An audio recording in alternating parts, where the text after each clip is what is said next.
Welcome to the blog for Monday the 17th of September. Just want to bring over the 15-minute chart to start off with. On the daily chart too, obviously we're still sticking right around those highs. So as a result, that's really slowing the markets down, and also time of the year as well. But we're starting to create some significant lines around this area. We push right up to this new area, and as a result now there's three key levels in the marketplace which we got going on now. So that's these three up here which I've added: 1458, 1454, 1450. Keep an eye on those levels there, and you can see already those three levels are just in within today. It's basically high today.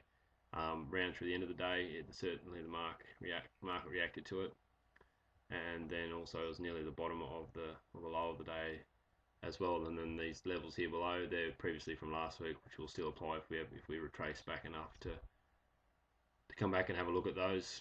So no trades. I mean, two areas that sort of threw up an opportunity. That's right at the start day and ran this key level here. So right at the start day, obviously this is a box around the pre-market. All of a sudden ES went pushing through this area here. So if there's sustained movement and momentum through this area and all the markets going through it together, then look for it to come back, use this area to support and continue on. Thing about this, very easy to see that it's going to come back into the range, or probability said it was going to come back in the range. Nasdaq was the one that really led them on the downside. It was, as soon as the markets opened, it sort of headed down while ES was heading up. So you got this real contradiction between markets, and they're the ones just to really leave alone. When the ones are going to go through and can get a continuation of the trend, you need markets all going together. So certainly one to pass by there. I mean, morning action, very sideways, very sideways. We've got a couple of 5-minute signals here.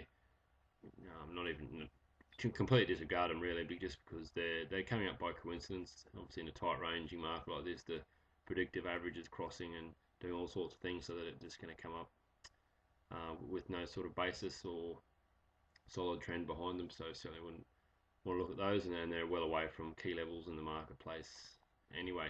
As we start coming down here and really pushing through this level here, interested in this particular level. What I need here is to see it really go 2 points through and come back. Use it as my momentum or 5-minute fade trade, which eventually it did do back here, and you can see it's used at 54 as resistance quite a bit, used as support, and you got underneath it, uses resistance. Did just pop through it here, but it really is too late in the trend for 5-minute fade or 5-minute momentum. As you know, it needs to be earlier on. It sort of needs to be contained within the market's range. So it sort of pulls back and it's still got something to aim for. This is making a new low. It's pulling back, so it's a lot more difficult to rely on the area holding, because it's got nothing to really aim for. It's making new lows. So it really needs to come back when the moving average is pointing down, but more above this blue line. So even this is sort of the general area, and the setup is sort of there. It's way too late, and it's not the right area of the market to be taking it. And then from there, we pop back up to this original sort of key level 54 again, and just right now the market's just dealing around that level at the moment. So that's a pretty brief wrap up for Monday.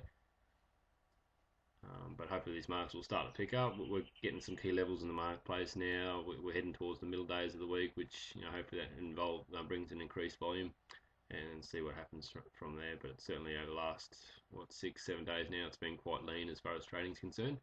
But times like that will come. It's just very important to stick solid to your goals and stick solid to your objectives and your trading plan, whatever that is, and make sure I always think about just not doing anything silly now to ruin the end of year objectives and making it harder for myself. If that means sitting on my hands sometimes, so be it. So back Tuesday.